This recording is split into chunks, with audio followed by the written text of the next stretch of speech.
I currently have a pretty average number of physical TBR books, but that doesn't mean some of these books haven't been on the shelf longer than necessary.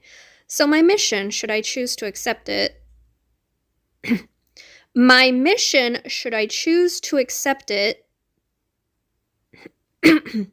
Girl, get out of that chair. My mission, now that I have accepted it, is to eliminate the books on this shelf one by one until this shelf is completely Yes?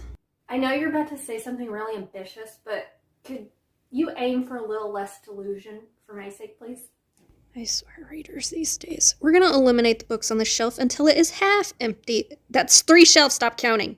At the beginning of each month's episode, I'll use a random number generator to select the book that will be read. The hope is that the first book I pick will be the one to start off that episode. However, I will be allowing myself 2 chances to maneuver around the shelf in the hopes of finding that first book to read. I'm so excited, yeah, that's convincing enough, to get some of these physical books cleared off of this TBR shelf, so get ready to read or reap. I'm back to this mess again. I don't know if any of y'all missed me bitching about the books that I hate and DNF and occasionally like. But I've missed getting books off of this shelf. The goal is still to get to 3 shelves. You can't really see the top shelf up there, but there still is, in fact, 4 shelves of books. I did read a few books last month off of my shelf, but we ended episode 6 with 104 books, and we're starting episode 7 with 108 books, so not terribly bad. So let me ask Alexa to pick me a number between 1 and 108 to see what I will be starting this month off reading. Alexa, can you pick me a number between 1 and 108?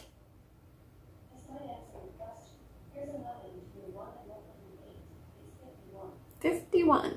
All right. Okay. That book ended up being Mist and Shadow by Jenna Wolfhart, which is a book I picked up at a Polycon last year. The tag does say next book. But you know what? I feel like this book came up in a different episode of Read or Reap and I passed it over. So I think I'm going to start with this one. Do I know anything about this book? Do I ever know anything about these books? I think there's a Shadow Daddy. Maybe. I don't know.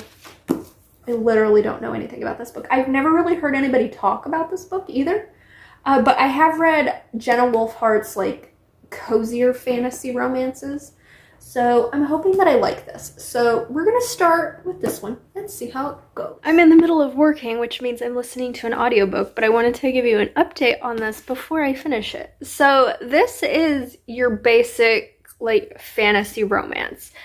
Think human girl is forced to wed evil fae king for reasons, to give him heirs, I guess that's the main reason. And she's saved from his clutches by worse fae king, who isn't really worse, he's actually the good guy. So think Rhysand from ACOTAR, you know, that kind of vibe, like everybody thinks he's the big bad, but he's actually a better guy than the guy she's with, type of thing. That's pretty much the gist of this story. We're following a human girl named Tessa, who ends up being forced into this marriage with the evil Light King. He is a very, very bad guy. Like, he humiliates her. He forces her to watch, like, orgies and people getting sexually assaulted. He kills anybody she shows the slightest kindness to. In this kingdom, humans exist, but they're treated like servants. They're not even given names. They're just called servant. And so she's saved from this by a little revolutionary group who's trying to overthrow him, and they take her to the Mist King, who everybody fears the Mist King. He's supposed to be the big bad guy, but he is actually somebody she's familiar with. He is actually a guy who she was stealing gems to give to, and she didn't know that he was the Mist King, and so now he wants her help to kill the Light Fae King, who she was betrothed to.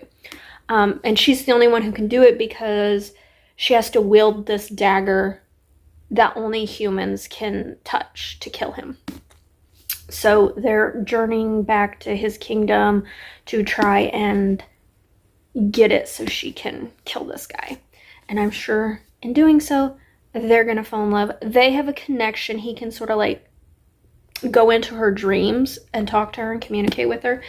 I do believe he is a shadow daddy, although it's called Mist. It's not called Shadows, it's called Mist.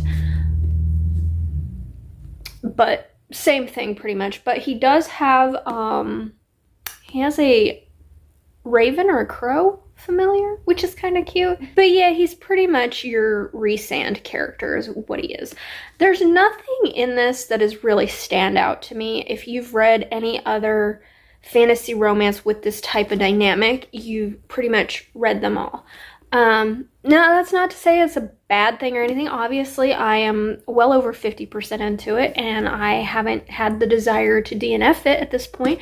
So it's not a bad thing that it's similar to everything else. If you really like that character dynamic of the human woman who falls in love with the supposed bad guy who's not really bad, you would probably really like this.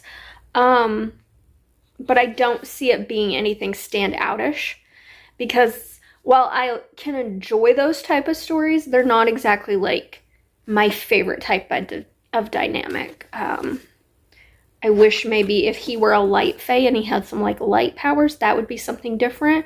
But as it is, it's pretty much your same filler and Rhysand type character that I think, you know, once you read ACOTAR, everything after it, if it has that same dynamic, it just feels very similar.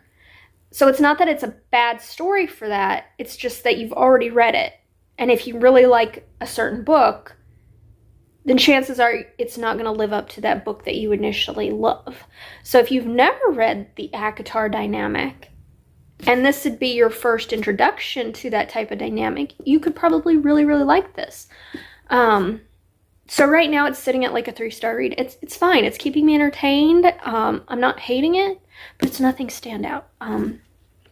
But you know, it does have some character art. There is the Mist King himself, I guess. So, you know, pretty standard dark-haired broody guy. And I did get some character art too when I got this book. So, like, he doesn't have wings, so, you know, yet anyway. So that's a little something different. But other than that, it's pretty much the same thing. So I'm going to continue listening to this while I work, and hopefully I can finish it either today or tomorrow. It'd be nice if I could finish this today.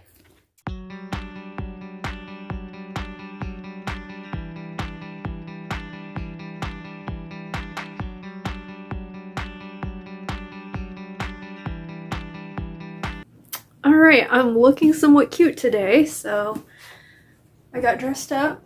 My sister and I went to the Novel Realm for Romance Bookstore Day, but I thought I would give you an update of Mist and Shadow by Jenna Wolfhart. So I ended up giving this 3 stars. It was a solid 3-star fantasy romance. I think if you're a beginner into fantasy romance, this would be a great place to start. It's a really quick read despite how thick it looks. It was really fast-paced. It did keep my attention. I did like that in here there are some shape-shifting creatures called pukas, which if you've read anything with like Celtic mythology, you will know that a puka is a shapeshifter, usually in the form of like a rabbit or a horse or something. And in here they are horse creatures or horse-looking creatures who can shapeshift that are very evil creatures. So I liked that added element to it. I thought it brought a little something different to the story. I love it when male main characters have animal companions. It just brings that softer side to them. But I did think the female main character was kind of stupid at points.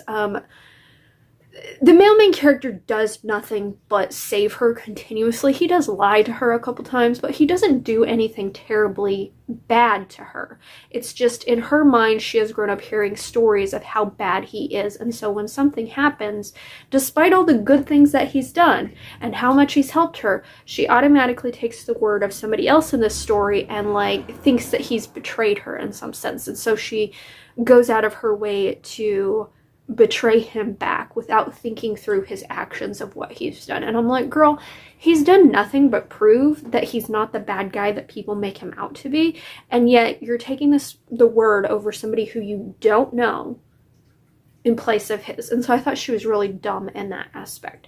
And this is just a very familiar plot point that didn't really do anything too unique, I'd say. It was enjoyable enough while I read it, but I don't see myself continuing on with this series because I wasn't really invested with these characters all that much. So now I am up to 107 books on my TBR shelf, and instead of having Alexa pick me a random number, I am just gonna go with House of Frank because I got the audio from Libby finally, and so this will be the next book that I attempt to read. All I know about this is I think it is supposed to be like a cozy found family story with a witchy vibe, which is what attracted me to it to begin with.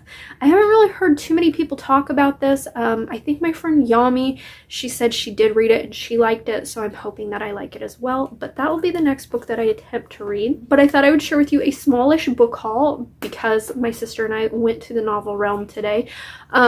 We went there over other bookstores because I had some romance books on my Pango that weren't selling, and because the Novel Realm takes used books in good condition for store credit, I thought I would take some books to them and see how much store credit I could get. So if you live in like the Columbus, New Jersey area and you have used books, you might take them in and see what you can get for them. I ended up taking, I think, 4 romance books and a historical romance witchy series that I picked up at a different used bookstore that I tried to read and didn't like. So altogether it took like 7 books, and she gave me $25 in store credit, which when I looked at my Pango to see if I had sold the books at what they were listed at the moment, I would have only gotten like $13, if that, from the sale of them on Pango. So when she told me, well, first of all, she told me $20. And then when I went up there and I had selected a book, she's like, you know what, I'm just going to give you this book. And it was priced at $25. So she ended up giving me $25 in store credit. I ended up picking out a free book, which was actually a blind date with a book, which I don't usually pick those up because I'm always nervous that like I'm going to end up with a book that I've already read or a book that holds no appeal to me whatsoever. But they had blind dates with a book there, and one of them caught my eye because it said firefighters, friends to lovers, forced proximity, and something else. And it was the only blind date with a book there that had friends to lovers on it. So I ended up picking it, and I was really nervous that it was going to be one of those like cartoon cover contemporary romances, but it wasn't. Surprise, surprise, it was All Too Well by Corinne Michaels, which is an author I have never read from before. But look, no stupid cartoon cover, and it's got sprayed edges. So for this to be, like, I took 7 books in and got store credit. So this was my book that I was pretty much got in exchange for. I was pretty freaking happy about that. It did come with a bookmark and some stickers and a sucker. So, you know, some cute little added details. But that was a pleasant surprise. I have not read this, like I said, so I'll be adding that to my TBR shelf. I also picked up this book, Blood Beneath the Snow, which I've heard mentioned a couple times, but I've never heard anybody actually talk about this book. It seems like a pretty standard fantasy romance, but I don't think there's any, like, fae or anything in this book. It's just a book about royalty, I guess. I don't know, but it's a fantasy romance. I thought I would give it a shot. And then the book that I was hoping they had, and on my first sweep I didn't see it there, so I was about to go up it to pay, and I saw that they had a display right beneath their checkout counter, and I saw it there, and I was so happy. And that is The Enchanted Greenhouse, which I already have read. It's got the block sprayed edges. I gave this 5 stars. I really loved it. I actually loved it more than The Spell Shop. So I can just add this straight to my shelf of books I've already read. So that was my haul from Romance Bookstore Day from the Novel Realm. Pretty happy about that. But yeah, that's all I got to share with you guys on this update. The next thing you will hear me talk about is hopefully an update on House of Frank. Okay, so time for an update on House of Frank. I am now right there. I think I'm about 56%. I am listening to the audiobook. This is about a woman named Saika. She is a music witch. And she comes to this House of Frank, which is surrounded by this magical arboretum, to lay her sister's ashes to rest. Her sister wanted to be planted in this magical arboretum to become a tree, so that way her soul would be born again. And Saika is having a really difficult time letting go of her sister. Like, she knows her sister has passed, but she doesn't see the point in doing this and spending time and going through all this ceremony. She just wants to pretty much hand over the ashes to these people and have them bury her sister and be done with it so she can continue her life. But that's not how it's done. She has to take part in this ceremony. And so she's processing her grief through doing this, and meanwhile she is being introduced to all of the people that work at the House of Frank. There is a myriad of different characters. There's like a couple cherub siblings, there's a ghost, there's a sprite, I think, there's a gargoyle. I'm not sure what Frank is. He's furry, that's all I got. It's just a story of accepting your grief, finding love within yourself, and finding family is basically what the story is. And I've only been reading this book for like a day and a half. But it seems like I've been reading this book for fucking ever. And I haven't. I've only been listening to the audiobook, according to Libby, for like 3 hours across the span of a day and a half. But it just feels like it's dragging on and on and on and on. It is a bit cozy. I really like this, like, magical arboretum. I love the idea of people becoming trees and those trees having magical qualities to them that fit the person that they were. I really like that idea. I really like the found family aspect in here. But I think because of the way this is written, I'm not really getting connected to any of these characters. Like I said, I'm not even sure what Frank is. I think I told you all of the characters in the story, but I could be wrong. There could be some missing. But I'm not getting a real strong sense of who they are as characters, because this is pretty much told from Saika's point of view. And within Saika's point of view, it's almost like this book is a letter to her deceased sister. Because at times in the audiobook, she will almost break the fourth wall and she'll be like, "That was so hard, sister. I could never have done that if you hadn't told me that." So it's almost like she's speaking. It's like I'm her dead sister and she's speaking to me. And so when she's introducing these characters, she will be like, "See, sister, this character, blah, blah, blah, blah, blah." And so I'm not getting real connected to these characters because I'm not getting a sense of who they are from their own perspective and their own inner turmoils and battles and feelings and things like that. I'm just getting it through Saika, who's then feeding it to me as if I'm her dead sister. So I don't love the way that it's presented. I know grief takes a while to get past, and I know it's not something that ever goes away, but at this point, I'm like her dead sister, and I'm like, "Girl, just plant my fucking ashes already and do this ceremony." I'm like, "Why are you taking so long to do this? I understand you're grieving, but it feels like this girl has been grieving for too long," because it also doesn't feel like she's really super sad about it. It just feels like it's an inconvenience to her. And I feel like I'm supposed to be feeling some real hardcore emotions from this book, and I'm just not. I'm just listening to her tell me about this world and how much she misses me as her dead sister. Because, as I mentioned before, if you don't know, I become characters when I read. And I would think that I would become Saika because she's but I'm not. I'm her dead sister.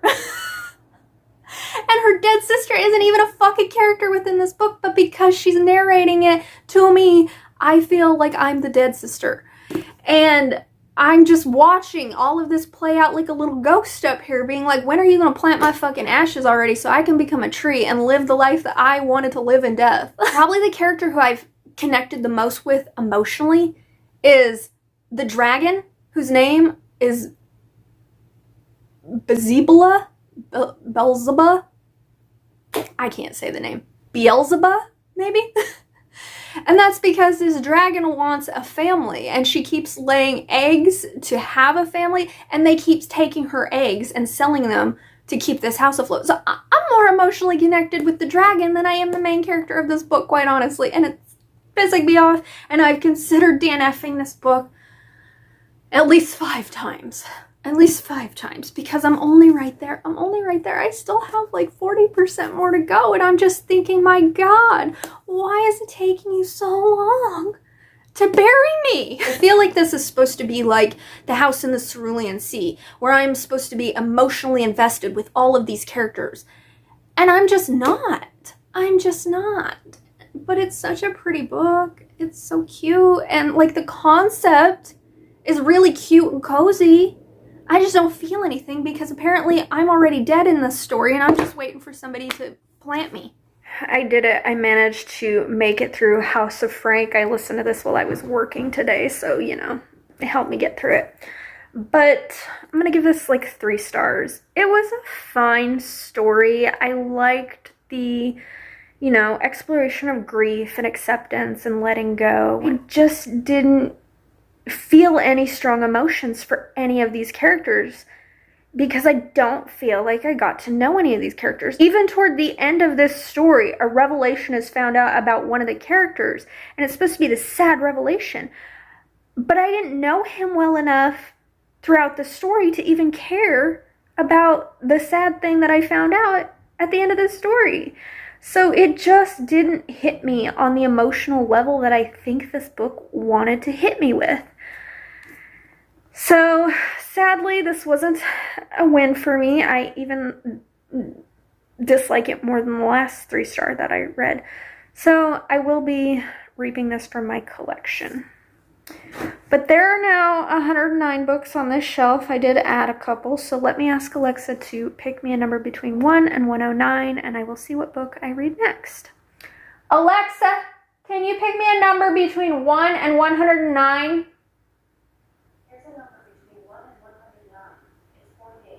48.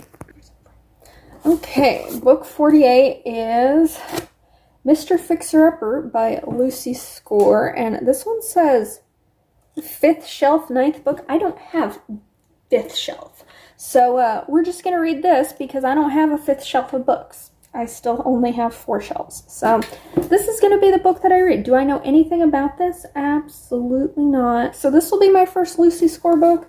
I got this book as part of like an advent calendar that my sister got me for Christmas last year, I think. And I guess we'll see if I like Lucy Score's writing. To say I'm almost done with this book would be an understatement. I'm right there. So this is a contemporary romance. It's about Paige and Gannon. They work on this reality TV show. I can't remember what that show was called. You know, where they would go around and they would like fix up people's houses or whatever who were on hard times. I can't remember what it was called. But it's basically that. Gannon is like the construction guy on the show who fixes people's houses. He does it with his sister, who's like the interior designer or whatever. And Paige is the field operator, field production person. She is not the production assistant, I will tell you. She does not like it when people tell her she is the production assistant. She's like the field manager or whatever for the reality TV show. And she and Gannon are exploring a relationship. And while I'm enjoying the story, I can't help but be annoyed by one thing that I continuously see in especially contemporary romance books. The female main character will accuse him of something because she heard it secondhand from somebody else that he did something or was doing something, but he does nothing to prove it's true. Like in this one, this network has set up like this fake relationship between Gannon and this other like really hot reality TV star or whatever. But Gannon continuously tells her, yeah, that's not true. We've never dated. I'm not into her. It's just something that the network has cooked up. But apparently because Paige is so insecure, she does not believe him, despite the fact that he has never given her any reason not to believe him. He's never sneakily on his phone. He's never talking about this girl. There's never any pictures of him with her. Nothing. The only thing that she continuously gets is that the woman who's like supposedly in this relationship, she'll post something about. Like, oh yeah, he's such a loyal boyfriend or all that. And then she will ask Gannon, is this true? And he'll say no. And he keeps reiterating it. And then when something else pops up from this woman, she immediately just thinks he's a liar and dismisses everything to the contrary. And it annoys the fuck out of me. It's like, why do we have to write female main characters who are this stupid? Like, are you so insecure? Like, she comes off as this really confident character, except for in this one thing, she's so stupid about it. Like, he's never given you any, like, inkling as to doubt him. Not once. Not even a smidgen. And yet, she takes the word over this hot female actress over him, who she's worked with. And it just has to do with the fact that this other girl is, in her eyes, hotter than her, despite the fact that Gannon has said that she's, like, a real bitch. I don't like it. I don't like it. It pisses me off. Why is this the thing that so many romances, especially contemporary romances, do to drive a wedge between their couples? Like, the man literally has done nothing. And yet, you're not believing him. Because I can guarantee you, if the tides were turned, if he wasn't believing her, and she had given him no reason, he would be seen as the asshole. He would. Tell me I'm wrong. Tell me I'm wrong. And it just pisses me off. I'm back. I haven't really moved. I hate it so much. Like, this man tries to explain to her, like, yo, this isn't what you think. I had nothing to do with this. This was a complete setup. And this bitch still is like, I don't know how I could ever trust you. Bitch, what do you mean? He's never done anything to make you not trust him. What is your problem? Oh my god, this is the kind of shit that makes me want to DNF a book. Really, it really fucking is. And part of me is just like, screw it. Because at this point, there's no way this book could be anything less than a 3-star. Because I hate this dynamic so much. Like, I was fine with it. I was going along. I was chugging along. I was having a good time. But the fact that she just keeps questioning this man when he has literally done nothing to deserve it pisses me off. Why is it his job, his responsibility to go and apologize to her? Why? He has done nothing fucking wrong. And yet he has to hunt her down and apologize to her? Why? She is the one who has wanted to keep this relationship under wraps. She's the one who didn't believe him at every turn that he has told her what she believed was not true. She is the one who ran out without letting him explain what was happening and what he was feeling. She is the one who pushed him away time and time again.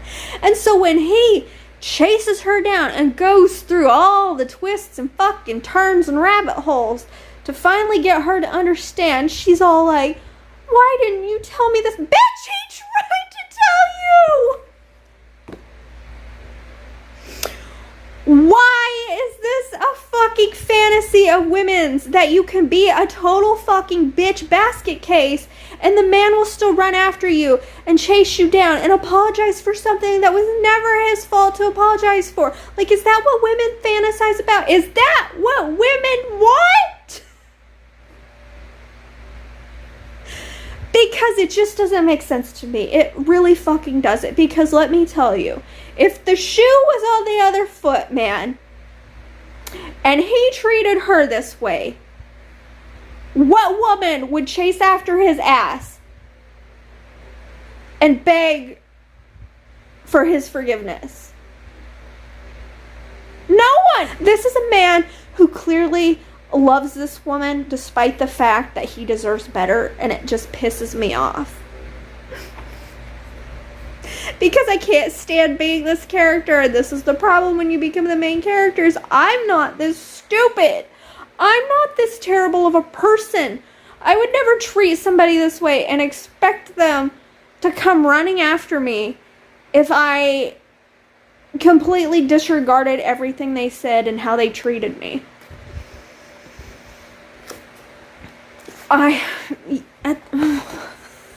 It just... Y'all, what do you mean? What do you mean? He had to run after you when it wasn't even his fault that you broke up in the first place. I can't. You know what? I'm making an executive decision. I can't do it. I made it, I want to say 80% into this book. I can't. This is the type of shit that makes me DNF a book. When the female main character is stupid. I just can't. Okay, well, after the dumpster fire that was that last book, which, by the way, if you couldn't have guessed, I will be reaping from my collection, but I'm still going to count it as a book that I read because I read 81% of that damn thing before it pissed me off. So, now, it doesn't really matter how many books are left on this shelf. One less than the last time I told you. I'm not going to pick a random book because my friend Yami, she wants to read The Floating World together, which is a book that I have on this shelf. This is a Fairy Loot edition. And we did read Axio's other book, The Girl Who Fell Beneath the Sea, together, and I really loved that book. I gave it 5 stars when I read it. So I'm going to get into this one. We're going to buddy read it and see what this one is about. I literally know absolutely nothing about this book. Are we surprised? No, we're not. So I do have the audio through Hoopla, so I'm going to listen to it that way. And we'll see how I feel about this one. Hopefully it's just as good as the last Axio book I read. I don't know what my problem is. Maybe I'm going through a freaking reading slump or something like that, because I have tried to read so many books outside of this vlog, and I've DNF'd so many. So it'll come no surprise when I tell you that I'm DNFing this one too. I made it right there. I made it to page 82, chapter 10. And this was just boring. I feel like this is also written, it feels really, really young YA, which is fine if that's what you're in the mood for. But I am just not in the mood for super young YA. And in 82 pages, this just didn't really do much for me. From what I got, it is about this girl who has this magic that she's not supposed to have, and so she's sort of with this band of like traveling gypsies almost. And something happens that causes her to use her magic, and this guy sees it happen. And he is sent to track down this girl who has this magic, but when he encounters her, he doesn't know that she's the one he's after. That's what I've gotten in 82 pages. But like nothing gripped me about this story. The characters were really, really boring. They read like 12-year-olds, quite honestly, just the way they spoke and the way they acted. There were some action scenes, but they were boring. That's my whole point with this, is it was just boring. Nothing about this compelled me to continue on. So I had to tell Yami that you're gonna end up reading it by yourself because I quit. And aside from that, I've pulled, I think, 3 or 4 other books off of this shelf to try and read, and I just could not get into them. So I'm about to go mow the lawn because I've had the will to mow my yard all week, but my motivation has not been at the same level of my will. And today I finally have the will. I put socks on, which is a key to mowing my lawn. And Alexa said it was only supposed to be like 70 something out. So let me count how many books I have left on the shelf. See if I can find one that maybe has an audiobook I can listen to, and we'll go from there. Okay, there are 104 books on this shelf, so let me ask Alexa to pick me a new book. Alexa, can you pick me a number between 1 and 104?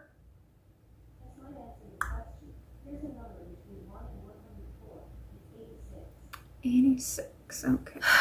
Please say something other than read this book. Thank fuck. That was Sons of Darkness, which I'm sure I could find an audiobook for, but I don't want to listen to this chunky ass book right now. Luckily that tag said 5 books next. So let's see what the next option is. So 1, 2, 3, 4, 5. What is this? Oh, this is a book I recently got. Okay, so because this is a book that I recently got, I put a sticky on this to go to the first shelf 14th book, because the first shelf tends to have books on it that I have had on my shelf for a really long time. This was The Promised Queen. Don't ask me what it's about. I don't have a clue. I think I might actually be able to get into this one. This is the one that I'm going to attempt to read next, and it is Morbidly Yours. This is a book that I bought this year, so it's not one on my top shelf that has been on my shelf the longest. Clearly, I have maneuvered books around my shelf. But I'm gonna give this one a try, because I need something to fucking grip me. I need something to hold my attention. And I think maybe a romance about like a graveyard keeper. The fuck are those people called? Do they have a job that's not graveyard keeper? Grave digger? I don't know. But I think it also is set in Ireland. Set in Galway. So please, for the love of God, hold my attention. Don't be a stupid romance with stupid characters. That's all I ask. That's all I ask. I don't know if I can find an audiobook of that or not. I will look. Okay, I was able to find an audiobook on Hoopla, so I'm just gonna see what the weather's like. See if I can go get the, holy fuck, that's hot. 70 something degrees my ass. Ugh. Alexa, what's the temperature outside? Right now, it's 85 degrees Fahrenheit. Expect a low of 70 degrees. Alexa, what's the humidity outside? Right now, the humidity is 67%. Ugh. Yeah, I don't really know if my motivation, I think that gust of hot air just sapped what motivation I had to actually mow my lawn today. Whatever. See you in the next clip. It's a new day. It's a new dawn. I found my motivation today because, guess what? It's not hot as fuck out here. It was actually pretty cool. So, I did it. I mowed my lawn. I reached the point in my gardening where I no longer give a fuck. Like, you want to live, you live. If you want to die, you die. I don't have the willpower to try and keep you alive, but I have some leftover coffee grounds. I saw on Instagram that if you sprinkle it on your yard, it'll help keep mosquitoes away. Is that true? I don't fucking know, but you know what? What could it hurt? What could it hurt? My tomato plant is still alive and surprisingly still giving tomatoes. This thing has given us more tomatoes this year than it ever has. Pumpkins are vining. Fucking watermelon are finally starting to grow. Bitch, it's almost fall. Whatever. This area is a fucking mess. The fence is falling apart again. This two little pea vine. I've gotten like 1 pea off of this fucking thing. My mint's not growing as crazy this year as it has been. There are some peppers growing on here. There's one. I just pulled another one off today. Lavender's still living. This guy has been around for a couple years now. It's some sort of lettuce, I guess. Fuck if I know. Beans back here. I've gotten a few beans from it, but not a lot. Sage. That thing's been there for like 3 or 4 years now. It's still growing. A rose stick. It's more green on it than I've seen since I planted it, quite honestly, but it's still just a stick compared to the bush. Marigolds, I need to go through here and deadhead some of these and take the seeds out, so why don't I do that while I listen to this audiobook. So if you've never deadheaded a marigold before and pulled out the seeds, here's how you get more marigolds from the marigolds you already grew. You just deadhead them. This is the head of a marigold. You just pull off the husk. You see all these? Those are seeds. And I just put them in a cup and I let them dry. And if you pull apart the husk, you see all those seeds in there too.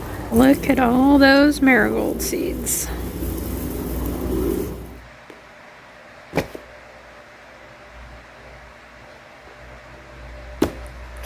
Y'all, this book.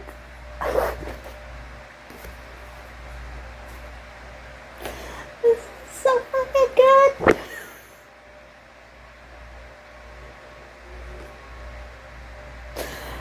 This is how you do romance. Yes. I don't know if I'm crying because it's good, or if I'm crying because I'm so fucking happy that this book isn't trash.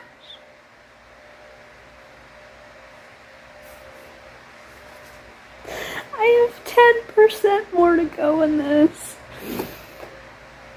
Oh God. It's so good. You guys, I found my newest favorite book of the year. 6 stars. 6 freaking stars. Okay, I didn't even tell you what this book was about. Yes, I kind of did.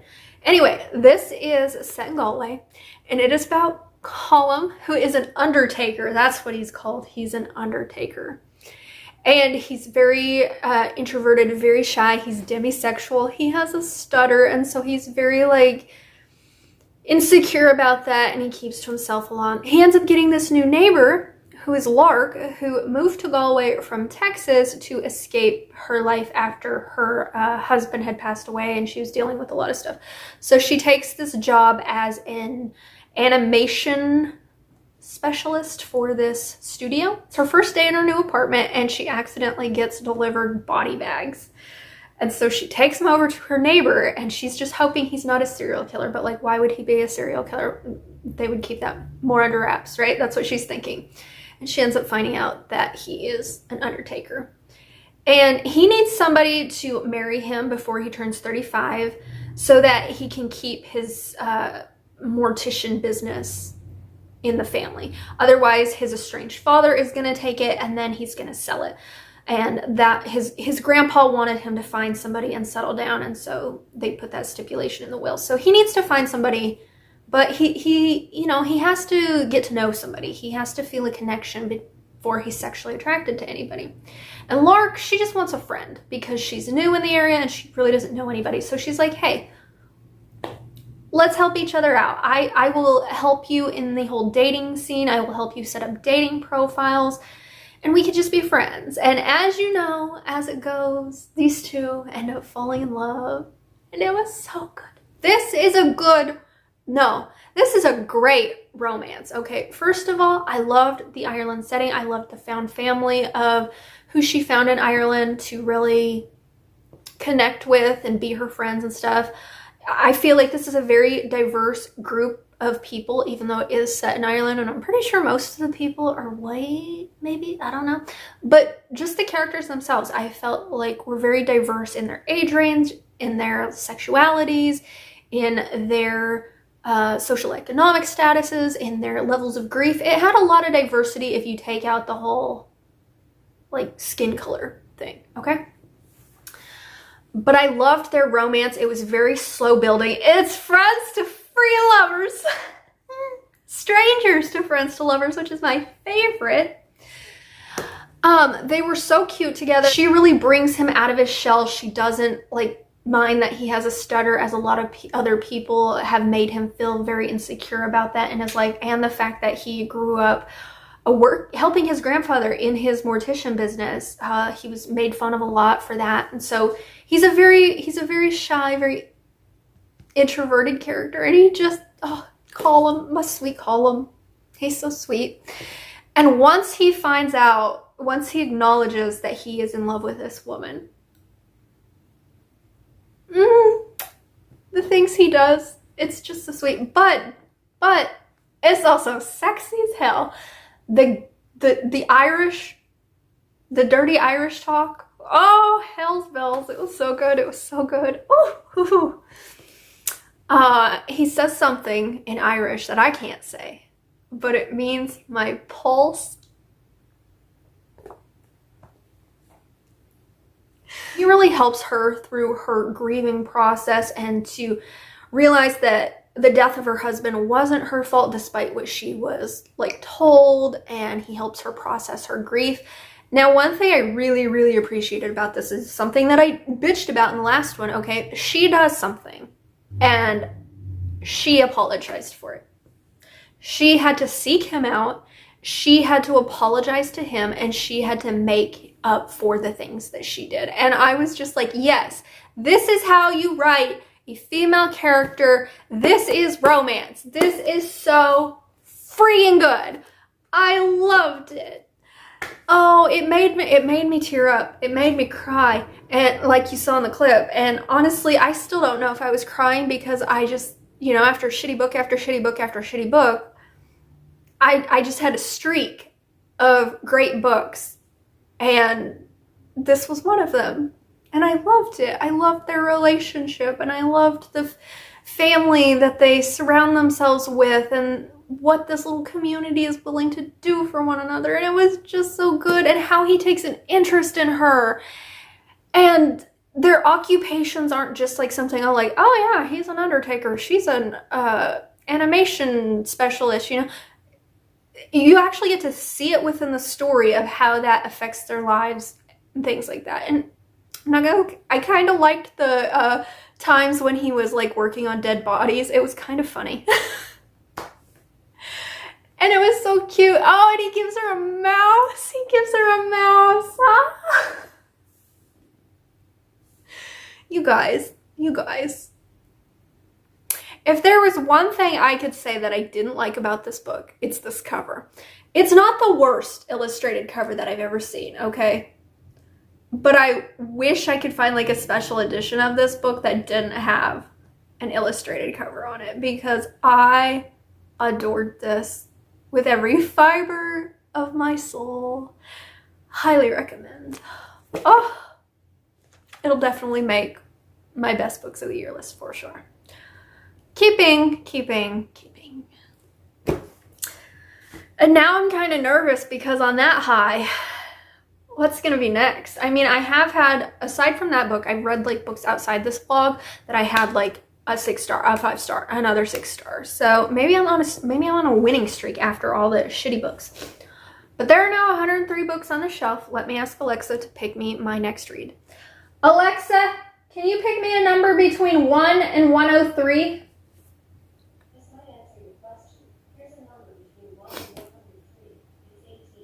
18. That ought to be on the top shelf. Okay, that one ended up being Rise of the Melody by Wendy Haynes. This is a book that I picked up at a Polycon last year. I don't know if I'm in the mood to read this. I know I picked it up because it has Celtic mythology. It is a YA.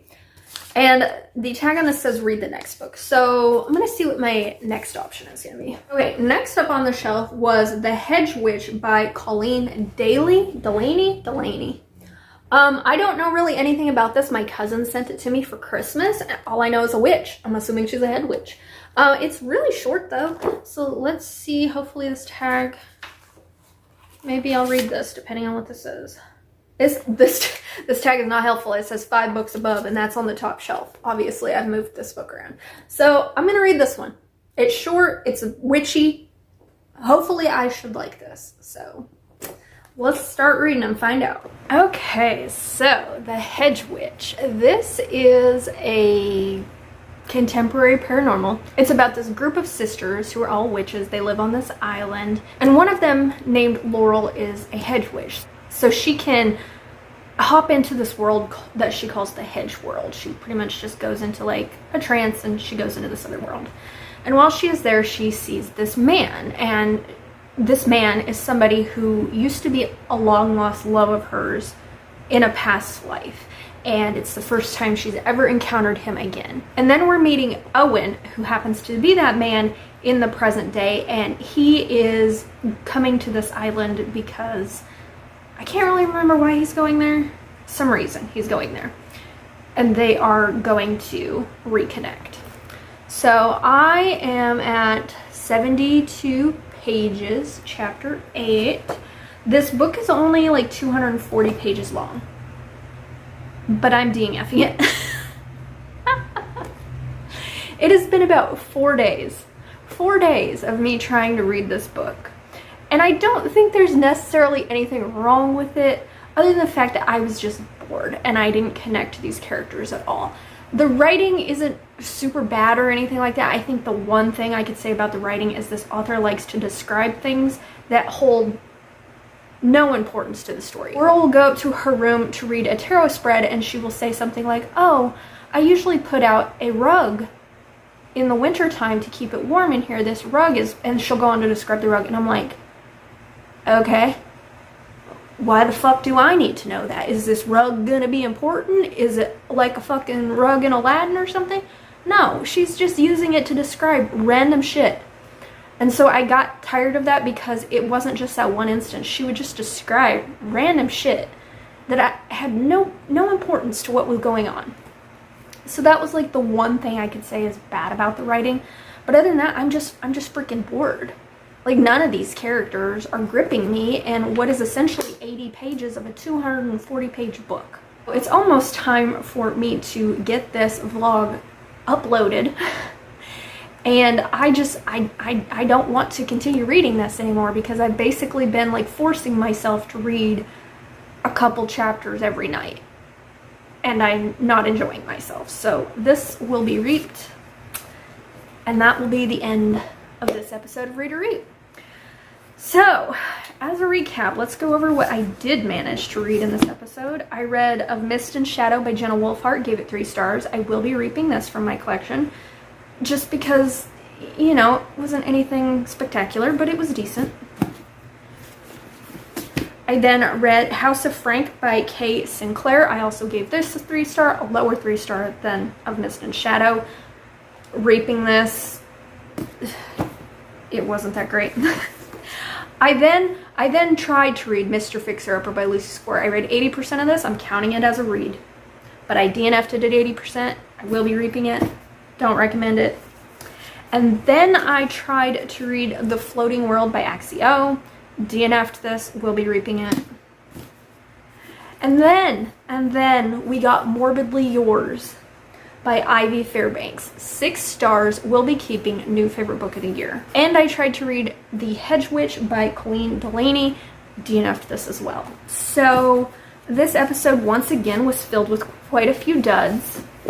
And one spectacular win. And we are ending this episode with 102 books on this shelf. So I don't know if that's where we'll start in episode 8 because I will be going away for most of the week. I'm visiting family, so maybe I'll get some books read via audio while I am with my family. And that'll get more books cleared off by the time we start episode 8, but we shall see. So thank you so much for watching. Let me know down in the comments, have you read any of these books? What did you think? Will you be adding any to your TBR, or did I help you knock any off that you've been hesitant about and you just decide you don't want to read them? But if you don't want to comment that but would like to let me know you made it to the end of this video, could you leave me a gravestone emoji for Morbidly Yours? Highly recommend this book. And with that, thank you so much for watching, and until my next video, go out there and make some progress on your own TBR. Bye!